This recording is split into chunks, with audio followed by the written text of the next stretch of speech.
Thank you for tuning in to The Boardroom, where we highlight important updates, discussions, and decisions from each monthly Atlanta Public Schools board meeting. I'm Sharise Darby, and this is an inside view of the boardroom from the November 5th, 2012 meeting. At the start of this month's meeting, parents, students, employees, and community stakeholders received fantastic news. Board Chair Reuben McDaniel announced that the district's high schools had been returned to full accreditation status by its governing agency, SACS, the Southern Association of Colleges and Schools.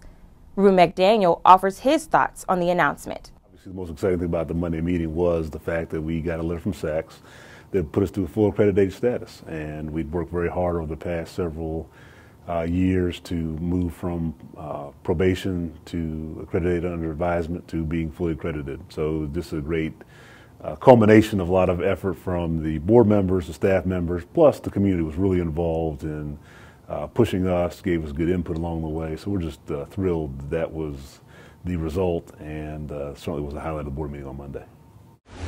Associate Superintendent Steve Smith presented a first read of the 2013 legislative priorities for the district. The legislative priorities provide an advocacy agenda on matters affecting public education and will serve as a basis for advocacy during the 2013 legislative session. The top three priorities include fostering meaningful state and local partnerships, generating adequate funding, and continuing to create school choice options for APS students. Most of the education-related legislation that the General Assembly has introduced in past years really will fit into one of these categories. The meaningful state and local partnerships. While we appreciate the importance of the state's role in educating our students and the partnership that we share with regard to student achievement, we strongly believe that the decisions related to schools and school children should be primarily surfaced from a local point of view. Secondly, adequate funding in terms of money. That will always be a component in educational policy. Right now we struggle to help our General Assembly understand the importance of restoring the more than $5 billion in austerity cuts that have occurred over the years, since 2003 actually. Our request is really twofold. We really want the restoration and properly funding of public schools, for one, and then also we want them to not restrict other opportunities for school systems to generate revenue for our public school students. School choice options is our third one. And Atlanta Public Schools, like many other school districts, we realize that a traditional public school setting may not work for every student. As a result, we want the flexibility and the authority to be able to determine our school choice options. According to Smith, the legislative priorities were developed with the district's mission and vision in mind. Upon approval of the priorities, the district will work with the board to communicate with legislators on the important policy issues related to APS students and public education. APS Chief Financial Officer Chuck Burbridge also gave a presentation before the board. This presentation highlighted the financial forecast for the district. According to Burbridge, the forecast keeps the board and public informed about the district's current financial condition. Listen as Burbridge explains key elements of the financial forecast for the district over the next 7 months. Number one, we are continuing facing challenges on the revenue front from the declining property tax base in Atlanta. The recession has been very difficult for the citizens of Atlanta, and that has in turn resulted in challenges for us. The other challenge that's highlighted in the financial report is really the management of personnel. School districts in general are very people-intensive organizations. 80+% of our spending are for people. So, what this revenue forecast is showing is that we have facing some challenges in ensuring that we have good controls over our personnel resources to make sure that the number of people are what we expect them to be, and that they're all doing what we have defined for them to be doing in the course of the year. The board approved a $3 million contract with Mercer Incorporated to provide consultation for the district's Human Capital Transformation Project. Mercer will provide both assessment and implementation services and design a comprehensive human capital management strategy. The funding for this project is provided by the Gates Foundation's Teacher Effectiveness Grant. Angela Smith, Director of Strategic Programs, outlines the overall goals of the project. So one of our number one priority areas is finding and getting great teachers. So that is number one, is recruiting high quality staff, both our teachers or instructional lead, as well as our instructional leaders, such as our principals. We want to be able to bring them on as quickly as we possibly can when we realize that we have a vacancy, and be able to fill that vacancy with high quality staff. So that's one of the areas that you'll probably see some changes and some real focused attention on. We also think that there will be some focused efforts around retention, because we want to retain high quality staff and provide the resources they need to be successful in the district. So you probably will see some changes there as well.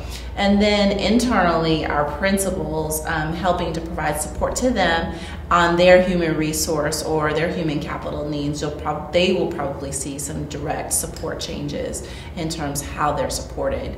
And then just overall efficiencies, having things happen or occur faster is one of the goals of the project. The Atlanta Board of Education voted to increase the contract with Winter Construction Company for the Maynard Jackson High School renovations and modifications project by $8 million, from $32.9 million to $40.9 million. This will also increase the associated project budget by $8.5 million. The increase is necessary to accommodate the addition of the Jackson Orchestra program. The current practice gym will be remodeled into a comprehensive music suite with band and orchestra. The space previously designed for the band will be redesigned to serve as an enhanced dance studio. To recover the loss of the practice gym space and to provide a gymnasium that will expand the school's sports offerings, a new gymnasium will be constructed with a combined performance and practice gym floor. The project is being funded through SPLOSH, Capital Construction Accounts. The renovations are scheduled to be completed by the start of the 2013-14 school year. In this week's New Hire Spotlight, we would like to congratulate Dr. Sylvia Hall. As a former APS teacher at LP Miles Elementary, Dr. Hall is not a stranger to the district. At the November 5th meeting, the board approved her new appointment as principal of Cascade Elementary. Cascade's current principal and longest-serving principal in the district, Dr. Alfonso Jesse, is retiring after serving generations of APS students since 1966. Dr. Hall is excited to continue the legacy that Jesse has built at Cascade as she works to take the school to the next level. What I'd like to do first is to get in with the team and to do a SWOT analysis. So we want to analyze those things that are strengths, point out those things that are weaknesses, and as a team develop a strategic plan to ensure that we keep those great things and that those areas where we need work, that we improve those, and then develop a strategic action plan to ensure that every child within our care gets the maximum number of instructional minutes and that we are actually moving them and ensuring that they get their annual growth and their catch-up growth. So at the end of the day, we're not just Cascade Elementary School, but we're actually high performing as compared to other schools within the state of Georgia. My core values and beliefs align with the new strategic operating plan that the superintendent has outlined. And so I am excited about the opportunity to join in that movement and to ensure that the children of Atlanta have the best opportunities that are available to them. Dr. Hall will begin her new role on December 1st, 2012. In time for November, which is recognized as Parent Engagement Month, board members and district leaders from APS are going back into the community to talk with parents, guardians, and community members. At M. Agnes Jones Elementary, Vice Chair Byron Amos and board member Courtney English held a conversation on education forum for District 2 residents. Amos held a question and answer forum with the community, and facilitated candid discussions around Common Core, parental engagement, charter schools, and the future of APS. The overall goal for the meeting tonight is parental engagement, getting our parents and our partners engaged in District 2 and formulating a plan on how we move the entire district forward. And I think we achieved that today. Well, the next step is actually, we have some larger meetings, but the next steps are the smaller meetings. The ones where we sit down with a group of people and actually create a roadmap on how do we deal with discipline. How do we create the career academies? Do they only serve the kids or do we serve the adults as well? So the next meeting is actually what we call the sausage making meeting, to where we sit down, throw everything on the table, and come up with a true workable plan. At the district level, APS is further reigniting its community outreach efforts. The district's goals are to share the changes taking place in APS, to highlight each community's neighborhood school, to build support for public education, and to give parents and others an opportunity to offer feedback. Discussion surrounding a superintendent search and the extension of the superintendent's contract is a major priority for the Atlanta Board of Education. At the November 5th meeting, the board outlined the timeline for this process. Certainly, the biggest day is we're going to issue the RFP on the 9th of November, where basically we will let firms have 30 days with which to reply.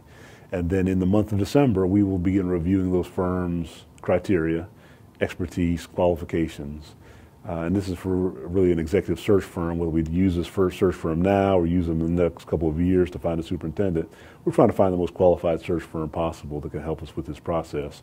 And then at our January meeting, we look to make a decision on which search firm we want to move forward with. APS is committed to honoring educators and the work, time, and effort they contribute to student success each and every day. At the November 5th board meeting, the Board of Education recognized the APS 2012-13 Teachers of the Year with a special presentation. Good evening, Mr. McDaniel, Superintendent Davis, board members, ladies and gentlemen. Tonight, it is my privilege to present to you the Atlanta Public Schools 2012-2013 Teachers of the Year.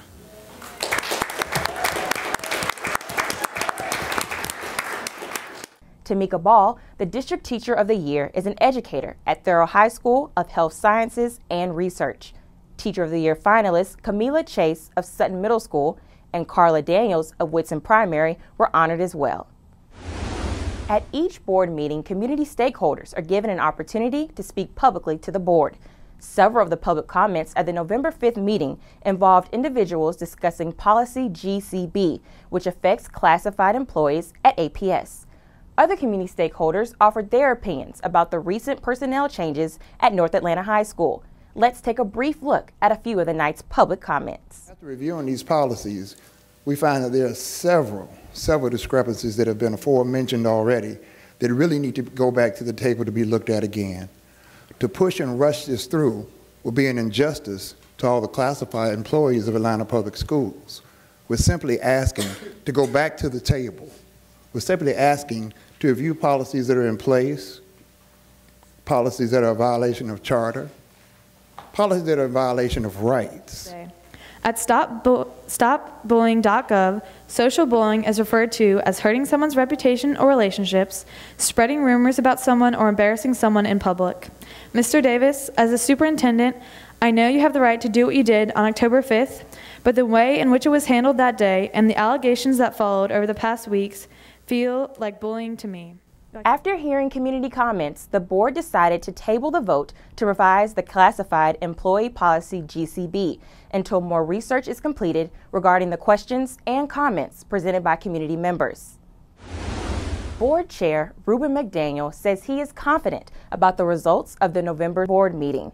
Listen to Reuben's remarks regarding the November 5th meeting as he recaps important moments and outlines key objectives for the board moving forward. Yeah, I thought we had a good, fairly routine but good board meeting. We certainly put an $8 million investment into Maynard Jackson High School for a gym and orchestra, and that was just a great addition to that renovation, so I'm very pleased with that. We had some very general business we needed to take care of. We're cleaning up some policy around the classified employees, and I think the board was very thoughtful about how they deliberated on that. We actually decided to hold off for a month so that the community could have more time to input. And so I'm really glad that the board was thoughtful around those issues. And then we had a good, robust conversation about special education. We really need to make sure that our students with special needs get the best service.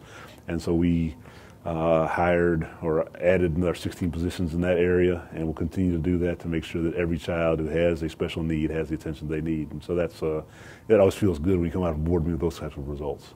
Thank you for tuning in. Tune in each month for information regarding the Atlanta Board of Education and important agenda items from monthly board meetings.